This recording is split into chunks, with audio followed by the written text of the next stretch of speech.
On va faire à l'instant un premier exercice dans lequel on va apprendre à travailler avec les surfaces paramétrées. On va faire le numéro 25 du chapitre 10.5. Dans le numéro 25, on nous donne l'information suivante. On a une partie de cylindre qui est donnée par l'équation y au carré plus z au carré qui est égal à 16. Et ce cylindre-là, il est compris entre les plans x est égal à 0 et x est égal à 5.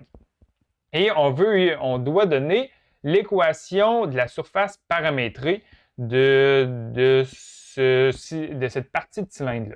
Tout d'abord, ici, on a une partie de cylindre donnée par l'équation y au carré plus z au carré qui est égal à 16.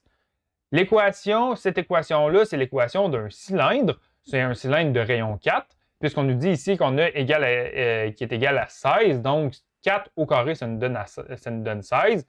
Et ça, c'est l'équation d'un cylindre centré autour de l'axe des x. Donc, on a la composante en y au carré. On a la composante en z, z au carré.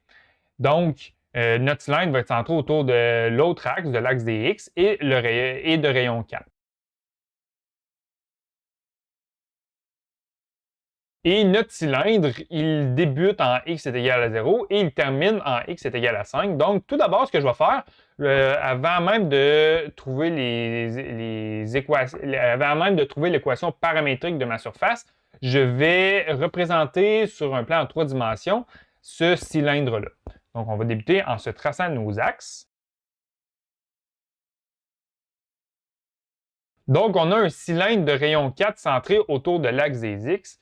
Donc, je vais tracer un cylindre de rayon 4. Donc, ça nous donne ça à peu près. Ça, on a un rayon 4.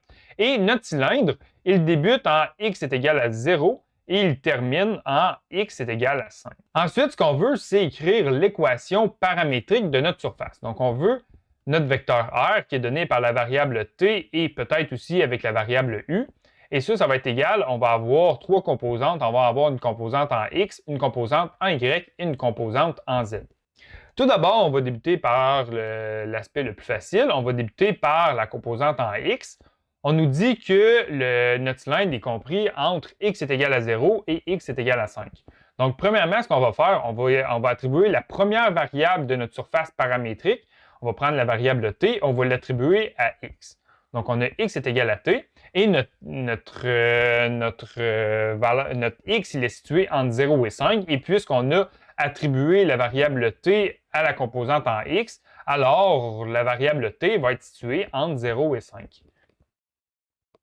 Donc, on va avoir t qui est plus grand ou égal à 0 et plus petit ou égal à 5. Ensuite, on veut trouver les composantes en y et en z de notre équation paramétrique. Pour trouver les composantes en y et en z, on va se servir de l'équation ici. On a y au carré plus z au carré qui est égal à 16. Pour convertir cette équation-là sous la forme d'équation paramétrique, on va se servir d'une relation qu'on connaît déjà. On sait que sinus d'un terme au carré plus cosinus d'un terme au carré, c'est égal à 1. Donc, je vais réécrire cette information-là. On sait que sinus d'un terme au carré plus cosinus d'un terme au carré, c'est égal à 1. Ici, on a une expression qui est exprimée sous une forme plutôt semblable. On a y au carré plus z au carré qui est égal à 16. Donc, tout d'abord, ce que je vais faire, on veut avoir une équation qui soit égale à 1.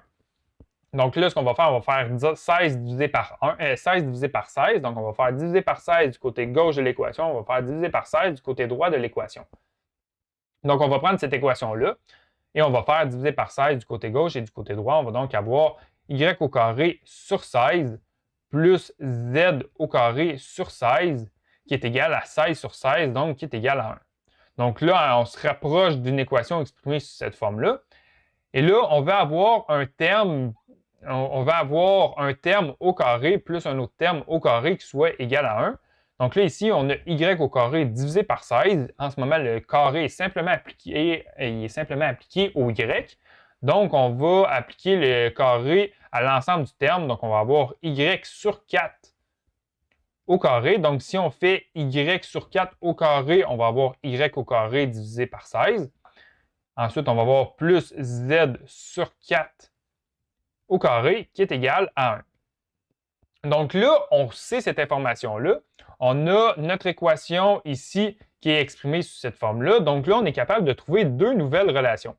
On peut remplacer maintenant sinus de u par y est égal à 4 et on peut remplacer cosinus de u par z est égal à 4. Donc là, ce qu'on obtient, c'est deux nouvelles relations. On a y sur 4 qui est égal à sinus de u et on a également z sur 4 qui est égal à cosinus de u. Et là, quand on isole y et quand on isole z dans ces relations-là, on va obtenir y qui est égal à 4 fois sinus de u et on va obtenir z qui est égal à 4 fois cosinus de u. Donc là, dans notre équation paramétrée, on va remplacer y et z par nos deux nouvelles relations ici. On va remplacer y par cosinus 4 fois sinus de u. Et on va remplacer z par 4 fois cosinus de u. Donc là, ce qu'on doit écrire, c'est les différentes valeurs de u que notre fonction va prendre. Donc ici, on a sinus de u. U, dans le fond, c'est un angle. Et on veut avoir l'angle qui parcourt le cercle au complet.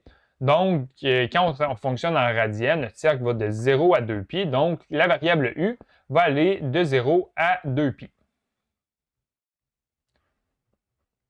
Donc, on avait une surface donnée par deux informations. On avait un cylindre dont l'équation était donnée par y au carré plus z au carré qui est égal à 4. Et ce cylindre-là, il était compris entre les plans x est égal à 0 et x est égal à 5. Et on a transformé cette information-là sous la forme d'une surface paramétrée. Et l'équation de la surface paramétrée est donnée par cette équation-là ici. Je sais, ça peut sembler complexe. On va faire un autre exercice ensemble dans le prochain vidéo, mais je vous invite à en faire plusieurs. C'est vraiment en faisant plusieurs qu'on réussit à mieux comprendre.